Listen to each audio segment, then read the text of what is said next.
Donc, notre objectif ce soir sera de totalement créer une nouvelle composition tout de suite.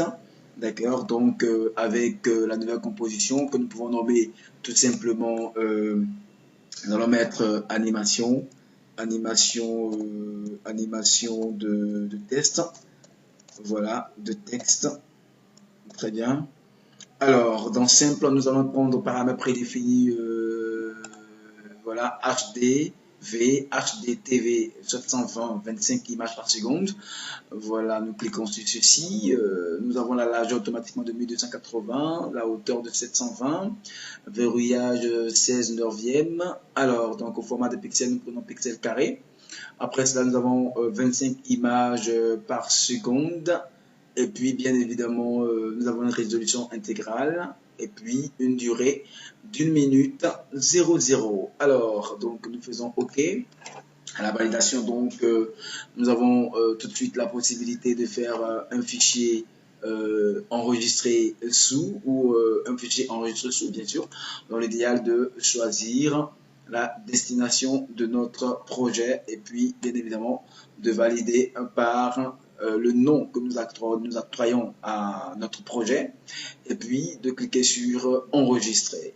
Bien. Alors, donc, après donc cette base effectuée, nous avons cette grande possibilité de démarrer déjà notre projet. Mais avant, nous allons créer un calque solide ou un arrière-plan que nous allons totalement nommer arrière-plan en cliquant soit sur le menu calque créer solide, d'accord, ou encore faire le raccourci clavier CTRL plus Y.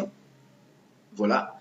Après donc ce raccourci clavier CTRL plus Y, nous avons la possibilité également de totalement faire le clic droit dans l'espace vide donc de notre panneau de montage, comme ceci, pour avoir donc créé et nous choisissons solide. Alors, ou encore, nous allons faire simplement le raccourci clavier CTRL plus Y pour avoir notre solide que nous allons nommer ici arrière-plan. Voilà, arrière-plan.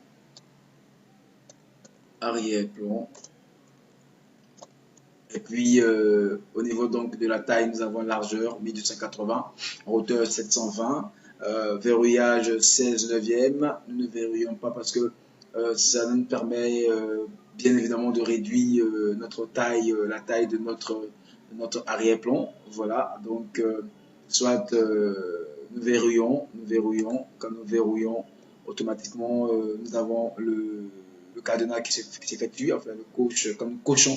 Voilà le verrouillage. Nous avons le format 1280 qui se verrouille à 720. Alors donc le format de pixels. Nous avons la couleur ici. Nous voulons toujours du blanc ou du blanc gris précisément, du blanc ou du blanc gris. Nous prenons la couleur blanche ou la couleur blanc gris. Voilà, et puis nous faisons OK. Très bien. Automatiquement nous avons le calque arrière-plan qui apparaît ici, le calque arrière-plan qui apparaît là. Donc, dès que le calque arrière-plan apparaît ici, nous avons la possibilité, bien sûr, par cette touche-là, de verrouiller, de descendre totalement, et puis de resserrer notre calque. Voilà, de resserrer notre calque, ou encore de faire CTRL-Z. Très bien, CTRL-Z pour retrouver notre forme initiale, notre calque solide initial. À présent, démarrons tout de suite l'écriture de notre test. Nous allons prendre pour écrire un test l'outil écriture horizontale, d'accord, ceci. Ou encore, nous pouvons passer par le menu calque, créer, voilà, et puis test automatiquement, ou encore le raccourci clavier CTRL plus Alt plus Maj plus bien sûr T, voilà, qui nous permet d'avoir l'outil test. Et puis, tout de suite, nous allons écrire le test que nous voulons écrire. Donc, nous allons pouvoir écrire montage et infographie, par exemple. Voilà. Et automatiquement, nous faisons le CTRL A, voilà, pour tout sélectionner. Ou encore, nous balayons simplement pour tout sélectionner. Nous balayons simplement de la droite vers la gauche ou encore de la gauche vers la droite. et automatiquement, nous avons, donc dès que nous commençons par écrire le test, nous cliquons avec le TT sur l'espace donc du moniteur écran. Bien sûr, nous avons le caractère, le panneau caractère qui s'affiche à droite de notre paramètre prédéfini, de notre paramètre effet et paramètre prédéfini. Et automatiquement, nous avons l'existence de l'apparition d'une barre. Voilà, la barre qui nous permet de totalement faire donc ce pivotement sur le panneau caractère. Et sur le panneau caractère, nous avons la possibilité de changer la police ou le caractère de la police de notre test, ou encore de totalement choisir la couleur qui soit adaptable à notre test par rapport à la couleur du fond. Voilà, nous avons choisi de prendre du noir. Et puis, pour ce qui est concernant la police, nous décidons simplement de prendre peut-être ceci. Très bien. Donc, nous décidons simplement de prendre ceci. Voilà. Donc, nous avons pris du 20th Century Font et nous augmentons donc la taille que nous pouvons totalement utiliser et déposer au milieu quelque part ici. Voilà. Ça nous permet de définir quelque chose de ce genre. Et puis, de cliquer soit pour prendre Bolt. Voilà. Ou cliquer pour prendre totalement de l'Arial, du régular. Voilà, donc peu importe ce que nous choisissons. Nous avons également le point d'ancrage qui apparaît quelque part ici. Donc nous remarquons que lorsque le test est écrit, nous avons automatiquement le point d'ancrage qui se place à n'importe quel endroit. Mais pour un test de dimension, nous avons le point d'ancrage qui est totalement un point, voilà, un point creux. Donc, nous pouvons le déplacer avec l'outil déplacement arrière. Donc, le point d'ancrage est déplaçable avec l'outil déplacement arrière ou encore le raccourci clavier Y. Donc, nous prenons notre outil déplacement arrière, nous le mettons sur le point d'ancrage comme ça, nous faisons la souris gauche enfoncée et nous déplaçons pour déposer donc le point d'ancrage à quelque part ici. Et puis, dès que cela est fait, voilà, nous avons cette grande possibilité, voilà, cette grande possibilité de maintenir le point d'ancrage là. Donc, comme je disais tantôt, pour un calque test de dimension, nous avons justement ce point d'ancrage creusé. Bien sûr, vous voyez tout ce que ce point est creusé. Et ce point d'ancrage ne peut pas être déplacé par l'outil sélection, par exemple. Lorsque nous essayons de déplacer avec l'outil sélection, vous voyez que c'est tout le test qui se déplace. Donc, CTRL Z. Et tout le test qui se déplace. Par contre, lorsque nous utilisons l'outil déplacement arrière, notre point d'ancrage peut être mis là, on peut être déplacé et déposé là, on peut être déplacé et même placé quelque part ici, ainsi de suite. Donc, ça nous permet de le disposer comme ceci, d'accord? Ça nous permet de le disposer comme ceci, et puis bien évidemment d'avoir un sacré résultat, voilà, pour un test de dimension. Donc, dès que nous finissons de déplacer le point d'ancrage, nous revenons prendre notre outil sélection. Et puis, pour l'outil sélection, nous avons la possibilité, bien sûr, de créer ce qu'on appelle l'option 3D, parce que lorsque nous voulons totalement avoir un calque 2D, nous avons un calque 2D comme ceci. Mais dès que nous voulons avoir un calque 3 dimensions, nous avons un calque 2 dimensions de ce genre. Mais dès que nous avons, la différence c'est que précisément lorsque nous voulons effectuer un calque 2 dimensions, nous avons automatiquement ce point d'ancrage qui apparaît, le point d'ancrage creusé comme ça qui apparaît pour un test de dimensions. Mais dès que nous voulons avoir un test 3 dimensions, que nous cochons. Voilà donc totalement le calque 3 dimensions permet les manipulations en 3 dimensions sur ce calque. Donc dès que nous sommes ici, quelque part là, voilà, dès que nous sommes quelque part ici, automatiquement nous avons cette grande possibilité de tenir, hein, d'accord, d'appliquer l'option 3 dimensions sur notre calque test en cochant donc l'espace vide juste en dessous de notre calque 3D, de notre manipulation en 3 dimensions sur le calque. Donc, quand nous cochons dans le vide comme ça, nous cliquons simplement dans le vide comme ça, d'accord, nous constatons que le point d'ancrage ici se modifie. Voilà, donc nous cliquons une fois, le point d'ancrage se modifie automatiquement et nous donne 3 donc flèches, 3 forces précises. Une force en X avec la flèche rouge, représentée par la flèche rouge, une force en Y, représentée bien sûr par la flèche verte, une force en bleu, représentée par la flèche, une force en Z, pardon, représentée par la flèche bleue. Alors donc ça nous permet d'avoir les trois dimensions de notre test et ce qui nous permet bien sûr, lorsque nous voulons déplacer le test en trois dimensions, de tenir, voilà, nous nous mettons sur la flèche appropriée, la flèche Y, qui nous permet donc, nous voyons automatiquement le curseur affiché Y. Ça nous permet donc de soulever notre test et de le ramener en bas. Donc avec la flèche verte, en Y, nous ne pouvons pas déplacer le test à gauche ni à droite, mais nous pouvons le faire partir, le déplacer du haut vers le bas, ainsi de suite. Donc, nous avons pourtant la possibilité de déplacer notre calque test sur le côté gauche, sur le côté droit, en mettant le curseur sur la flèche rouge et d'avoir en indice X sur notre curseur. Et avec la souris gauche enfoncée, nous avons la possibilité, voilà, de défiler, pas de monter, bien sûr. Quand nous essayons de monter, ça refuse.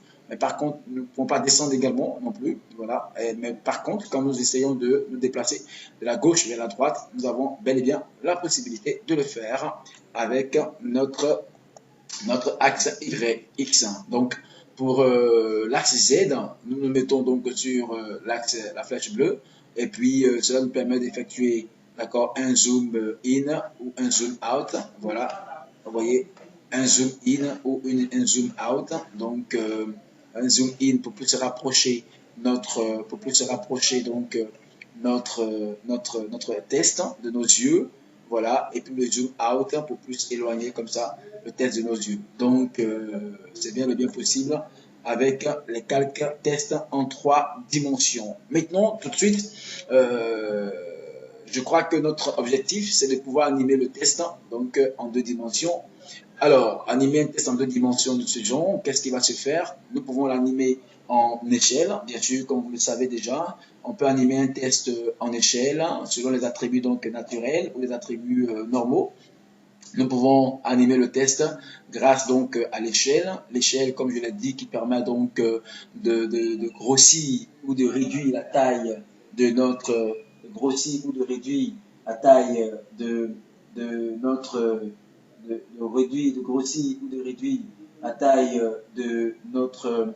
de grossir ou de réduire la taille donc de l'échelle permet, je l'ai dit, de grossir, pardonnez-moi, excusez-moi, voilà, j'étais un peu distrait par un appel. Alors donc comme je disais tantôt, l'échelle nous permet de grossir ou de réduire la taille de notre calque test et la position nous permet de nous déplacer, d'accord, de la gauche vers la droite, du bas vers le haut, d'accord, et puis bien sûr et vice versa, hein, et bien sûr la rotation permet de tourner notre test sur lui-même, voilà, à plusieurs tours. Et l'opacité nous permet de rendre visible notre test ou de rendre invisible le test.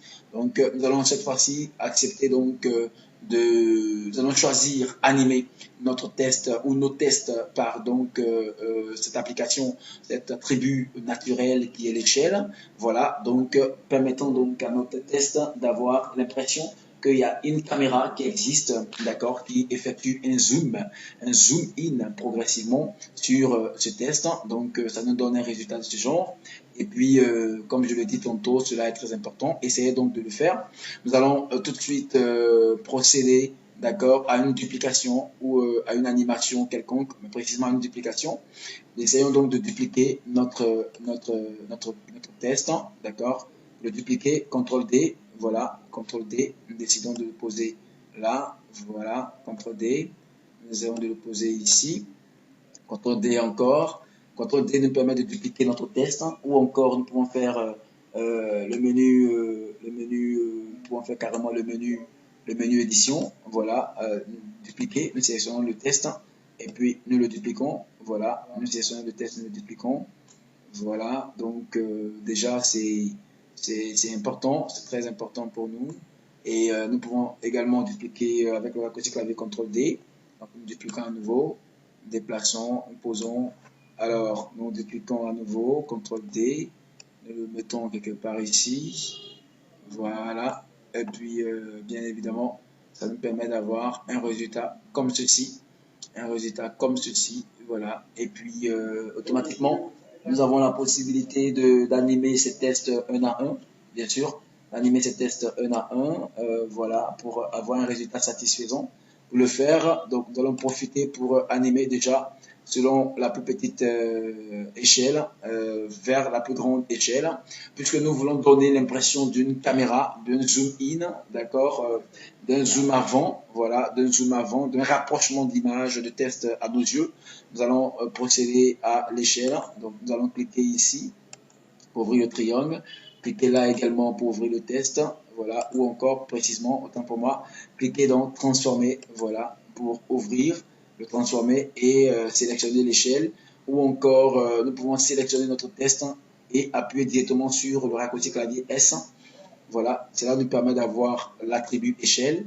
Nous cliquons pour placer la première clé au niveau donc du chronomètre d'activation et puis nous venons carrément à, je vais dire, à 30 secondes, pourquoi pas, nous venons à 30 secondes, et à 30 secondes, nous décidons carrément de monter, voilà, de monter soit la valeur de notre test, et puis, bien sûr, de réduire légèrement, voilà, nous réduisons légèrement. Donc, nous nous mettons, voilà, ici, nous décidons carrément de placer notre barre de lecture, voilà, nous reprenons, hein, nous reprenons carrément, voilà, nous reprenons carrément, donc nous faisons simplement le CTRL Z, le CTRL Z, le CTRL Z, le CTRL Z et le CTRL Z. Donc, nous reprenons, nous disposons de la barre de lecture au début donc du test, comme ceci, et puis nous cliquons une fois sur notre clé d'activation,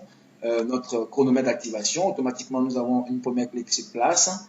Et puis, nous pouvons décider de lui donner la valeur de 75. Voilà, nous cliquons dedans. Nous cliquons dedans la valeur de 75. Et nous déplaçons la barre de lecture jusqu'à 30 secondes. Et puis ici, nous décidons de placer une seconde clé en cliquant dans le creux là, juste derrière notre chronomètre d'activation. Et puis, nous cliquons dans Ajoute ou supprime une image clé à l'instant courant. D'accord. Comme nous avons placé la clé, bien sûr, nous mettons la valeur, nous cliquons pour mettre la valeur à 199 ou à 200. Tout simplement. Voilà, à 200. Donc, dès que cela est fait, nous avons la possibilité d'effectuer, bien sûr, un CTRL S. Très bien, un CTRL S. Ou encore, nous pouvons simplement venir sur le test suivant, voilà, et procéder de la même manière. Donc, nous allons placer la première clé, nous appuyons S, nous sélectionnons le calque, test, et nous appuyons S, raccourci clavier pour avoir l'échelle. Et comme je le disais tantôt, pour avoir le raccourci clavier de la position, il faut appuyer sur le P. Pour avoir le raccourci clavier de la rotation, il faut appuyer sur la touche clavier R. Pour avoir le raccourci clavier de l'opacité, il faut cliquer sur la touche clavier P. Donc ici, nous cliquons automatiquement sur le chronomètre d'activation pour placer la première clé. Et puis, nous pouvons décider que ça reste à 100 par exemple. Et puis, nous venons automatiquement avec Shift enfoncé sur la deuxième clé, donc qui est à 30 secondes. Voilà. Et puis là, nous décidons d'augmenter légèrement. Voilà, nous augmentons légèrement notre test. Et puis, nous passons également au début pour le test suivant. Et puis voilà, nous plaçons encore le R, le S. Voilà, nous tapons sur le S, nous plaçons la première clé. Nous réduisons carrément le calque. Voilà, nous réduisons le calque. Et puis, voilà, avec le Shift enfoncé, nous allons augmenter légèrement. Voilà, jusqu'à 100. Voilà, augmentons jusqu'à 128. Augmentons légèrement. Voilà, nous augmentons légèrement. Nous augmentons légèrement jusqu'à 72, je crois bien. Voilà, nous augmentons légèrement jusqu'à 72. Donc, nous étions à 72. 72, nous pouvons totalement descendre encore plus. Hein. Voilà, sur voilà, 53. Et puis, progressivement, nous retrouver à 72. Voilà, donc 53. La première clé de cette échelle, 53. La deuxième clé est 72. Très bien, donc nous venons sur le test suivant.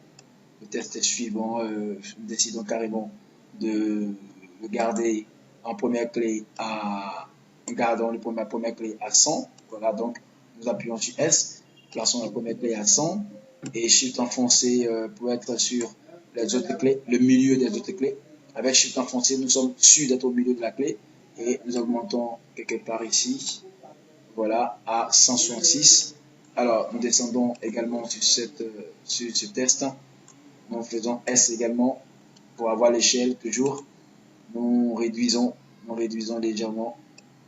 Voilà, nous réduisons légèrement à 72. Et puis là, nous sommes totalement sur Shift enfoncé. Nous montons jusqu'à 100. Voilà. Et nous sommes sur, bien sûr, le dernier test qui est ici. Et voilà, nous allons procéder comme ceci. Voilà, nous descendons sur la première clé, nous appuyons sur S. Voilà, et puis nous remontons carrément. Et puis nous envoyons ça carrément sur cette donne. Voilà, cette donne. Très bien, nous envoyons ça sur cette donne. Et ça nous donne un résultat de ce genre. Donc, voilà. Alors, donc, dès que cela est fait, nous avons pratiquement tous les tests qui sont animés. Voilà, l'impression d'un zoom progressif. Voilà, l'impression d'un zoom progressif. Et dès que cela est fait, bien évidemment, nous avons la possibilité de totalement fixer cela de notre façon. Voilà, fixer cela d'une autre façon, c'est-à-dire de totalement permettre aux autocalques d'avoir l'animation, l'impression qu'il y a une caméra qui effectue un zoom avant sur les tests. Quand nous avons fini, nous faisons juste un CTRL S et nous décidons de sélectionner le premier calque que nous avons. Nous le sélectionnons, voilà. Nous décidons carrément de réduire le zoom par ici. Nous réduisons le zoom. Et la barre de la zone de travail que voici, la barre de la zone de travail qui est délimitée à l'extrémité gauche par la touche bleue, d'accord, et à l'extrémité droite par la touche bleue également qui est ici. Donc l'extrémité gauche, la touche bleue qui est là, l'extrémité droite par la touche bleue qui est ici. Nous tenons et nous resserrons carrément jusqu'ici, voilà, jusqu'ici, et nous sommes sûrs que nous avons effectivement un test, nous avons totalement quelque chose d'animable comme ça. Donc, ça nous permet évidemment de faire ce qu'on appelle la sélection du premier test. Avec Shift enfoncé, nous descendons sur le dernier test. Voilà. Et nous nous rendons compte que tous les tests sont sélectionnés. Il faut vraiment s'assurer que tous les textes sont ainsi sélectionnés. Ou encore de procéder par la touche CTRL enfoncé. CTRL, voilà. Ou encore en cliquant sur le dernier, soit le dernier mot, le dernier test, ou le premier test, et CTRL enfoncé. Nous cliquons sur les autres tests au fur et à mesure. Nous cliquons sur les autres tests au fur et à mesure pour les sélectionner et puis avoir un résultat satisfaisant. Et donc à ce niveau, nous faisons CTRL SHIFT C. CTRL SHIFT C ou encore le menu calque. Voilà, calque précomposition. Menu calque précomposition ou CTRL SHIFT C. D'accord? Donc, automatiquement, nous avons la précomposition qui apparaît. Nous cliquons déjà pour nommer montage et infographie. Montage et infographie.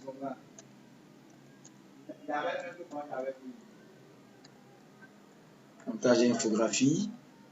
D'accord? Et donc, nous faisons OK. Voilà. Ok, automatiquement, nous voyons que tous les tests sont regroupés, bien évidemment animés, mais regroupés dans un seul calque, montage et infographie. Donc, l'icône qui est ici est l'icône, bien sûr, d'une précomposition de calque, d'une fusion de calque. Donc, nous rendons compte que, effectivement, ici, les tests sont bel et bien animés. Voilà, et c'est l'avantage donc de la précomposition.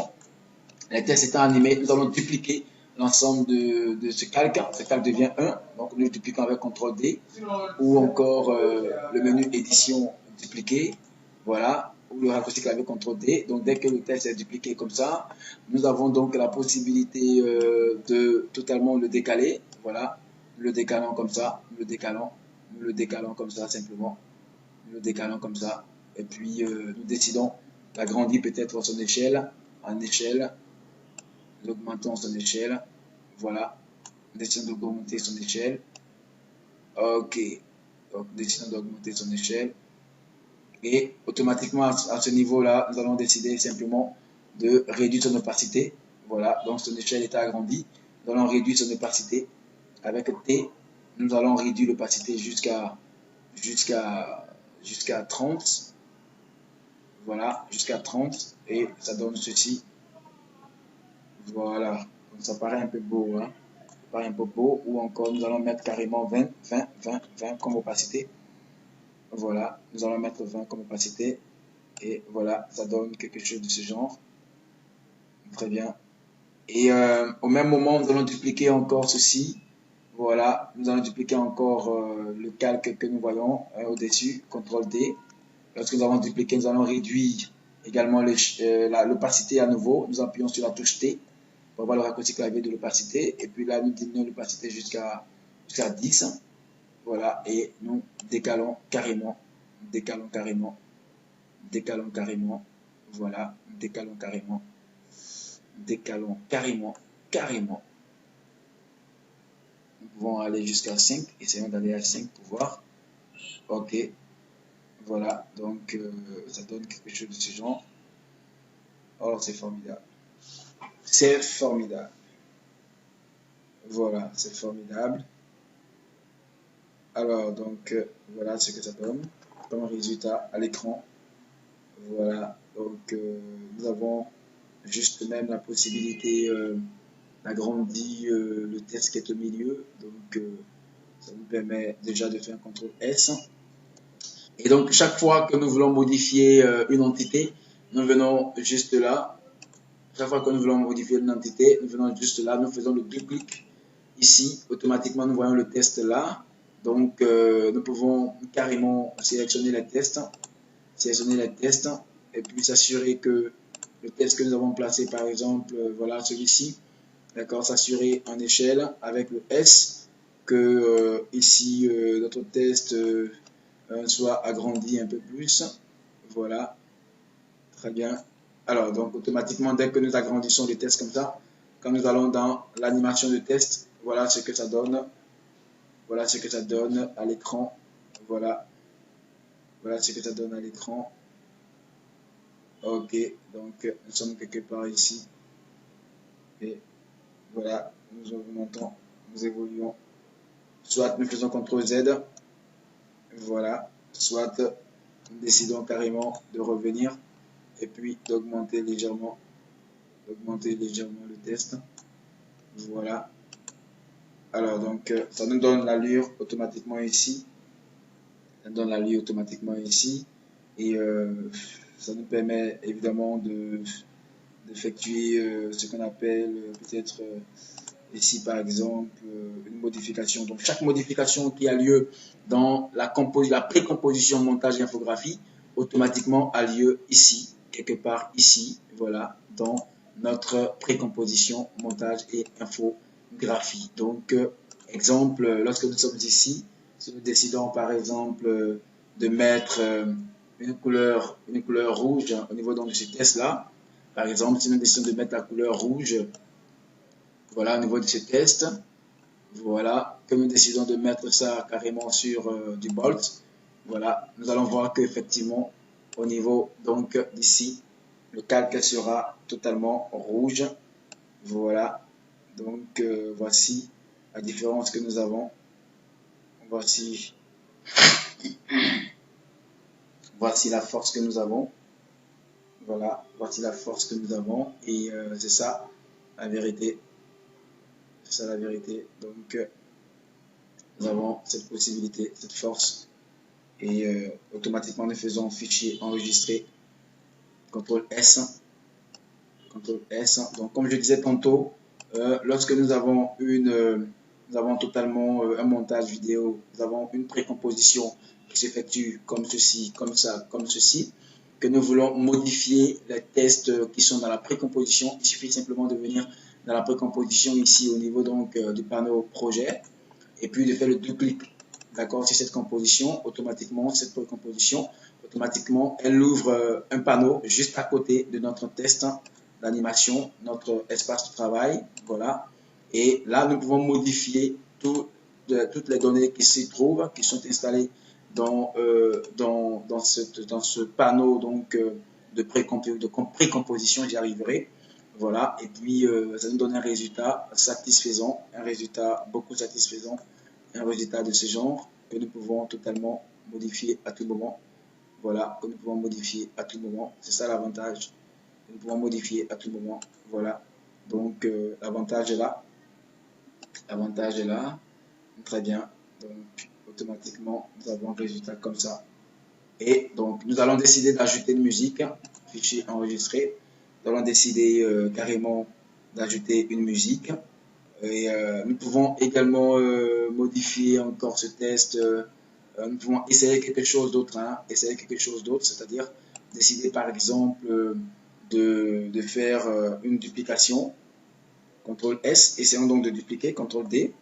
Voilà, et puis d'appliquer une rotation donc en R. Nous allons retourner ça, par exemple. Voilà, nous allons retourner ça. Nous allons retourner ça. Ou encore, nous allons placer une clé carrément, placer une clé au niveau de la rotation. Voilà. Et puis mettre la première clé à 0. Voilà, à 0. Et à partir de ce moment-là, nous venons juste à la fin ici, avec Shift enfoncé, nous sommes à 30 secondes. Et nous mettons carrément un tour, c'est-à-dire nous tournons comme ça jusqu'à avoir, bien sûr, le 360 degrés. Donc un tour, dès que nous atteignons le 360 degrés, ça nous fait un tour. Donc on aura quelque chose de ce genre. Voilà, on aura quelque chose de ce genre en fond. Voilà, donc voilà l'avantage donc de ce que nous avons. Et très bien, nous pouvons réduire encore l'opacité donc de ce test, avoir une opacité peut-être sur 2. Voilà, mais nous sentons quelque chose s'effectuer dans le fond. On va essayer de mettre l'opacité à 3 pour rendre visible légèrement. Voilà. Voilà, nous sentons qu'il y a une animation qui s'effectue dans le fond. Nous sentons qu'il y a une animation qui s'effectue dans le fond. Voilà, donc nous allons faire fichier enregistré. Voilà, alors, donc voilà, voici un petit tutoriel que nous décidons de faire sur l'animation du test. Et dès que ce tutoriel est fait, il ne faut pas oublier que nous avons la possibilité, bien sûr, de totalement, comme je le disais tantôt, totalement effectuer un rendu. Voilà, nous avons la possibilité de faire un rendu. Nous sommes en HD. Essayons donc de réaliser un petit rendu par rapport donc à cet élément. Essayons de réaliser un petit rendu par rapport à cet élément. Donc le rendu va s'effectuer comment? Nous allons décider simplement, d'accord, de faire fichier enregistré, voilà, et puis de faire composition, le menu composition. Menu composition, nous venons dans le pré-rendu, voilà, nous cliquons sur le pré-rendu. Nous décidons carrément, avant de faire donc le pré-rendu, essayons, d'accord, d'ajouter une musique, pourquoi pas. Essayons d'ajouter une musique à notre travail. Donc nous allons faire deux clics ici, dans l'espace vide donc du panneau projet. Et nous allons prendre notre Ame Life. Nous allons prendre Ame Life de Céline Dion. Nous allons faire ouvrir. Et automatiquement nous allons glisser, déplacer donc, notre Ame Life jusqu'en bas. Nous glissons déplacer Ame Life jusqu'en bas. Voilà, nous glissons déplacer Ame Life comme ça jusqu'en bas donc de calque. Et nous allons ouvrir, d'accord, nous allons ouvrir le triangle de Ame Life. Et puis nous allons décider également d'ouvrir le triangle audio comme ça. Nous allons ouvrir également le triangle signal comme ça. Et puis voir les signaux vocaux, d'accord, les signaux vocaux. Et à partir donc des signaux vocaux, nous sommes persuadés que nous avons quelque chose de fantastique, quelque chose d'agréable, d'accord. Nous sommes persuadés que nous avons quelque chose d'agréable. Alors, voilà ce que ça nous donne, voilà ce que ça nous donne comme résultat. Voilà ce que ça nous donne comme résultat. On va prendre à partir d'ici. Pour jouer le son, donc il faut appuyer sur le pavé numérique que nous avons le point.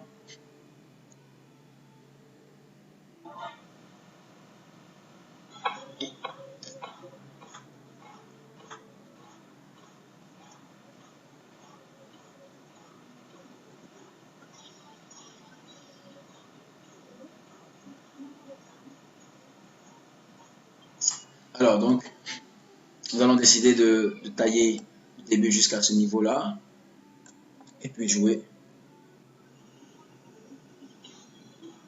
Ok, donc, à partir d'ici, nous allons tailler encore et jouer. Ok, donc, à partir de là, nous allons déplacer. Nous glissons déplacer comme ça, après avoir taillé, nous glissons déplacer, venir juste là, et puis nous jouons jusqu'ici avec Shift enfoncé. Voilà, nous cliquons automatiquement sur niveau audio, placer une première clé, nous revenons légèrement, voilà, nous revenons légèrement, nous cliquons dans le creux pour placer la deuxième clé, et Shift enfoncé, nous venons sur la dernière clé, nous cliquons ici, nous mettons -50, voilà, nous tapons entrée, -50 qui nous permet de ne plus avoir donc de son, nous permet de totalement supprimer le son, donc finir le son sur notre montage, notre réalisation, notre création donc d'animation. Donc nous avons la possibilité bien sûr de cliquer sur -50 ou encore pour baisser le son, nous pouvons varier et rester entre -10, -5, -4, etc. etc. Et cela nous permet bien sûr d'avoir un résultat aussi satisfaisant. Donc, lorsque nous voulons réaliser une animation donc de test, voilà comment, en 2 dimensions bien sûr, nous prenons la peine de carrément disposer nos calques de ce genre. De cette façon, nous avons plusieurs façons donc d'animer. Hein. Aujourd'hui, nous avons décidé carrément d'avoir l'impression donc d'une caméra qui agit sur nos calques.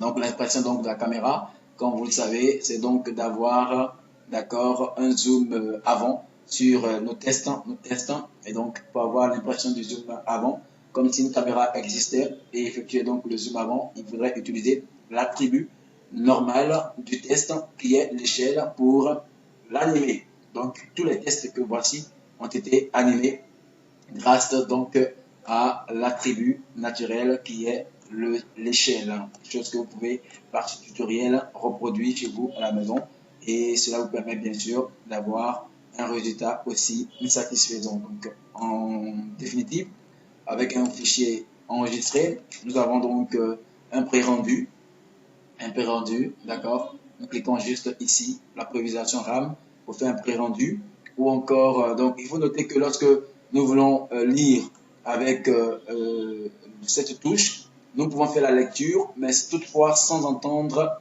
le message musical. Nous n'entendons pas la musique. Donc, lorsque nous cliquons sur Play, nous jouons bien donc notre aperçu, mais nous n'entendons pas la musique. Par contre, lorsque nous voulons entendre la musique et jouer l'aperçu, c'est-à-dire jouer l'aperçu en image et en son, nous cliquons sur voilà, prévisualisation RAM, ou encore sur le pavé numérique, nous cliquons sur la touche 0 à droite donc de notre clavier. Donc ça donne ceci, voilà, comme pré-rendu, et nous pouvons patienter pour suivre cet élan, pour voir ce que ça va donner. Voilà, si c'est quelque chose donc de satisfaisant ou pas, nous saurons. C'est très très important, c'est vraiment délicat.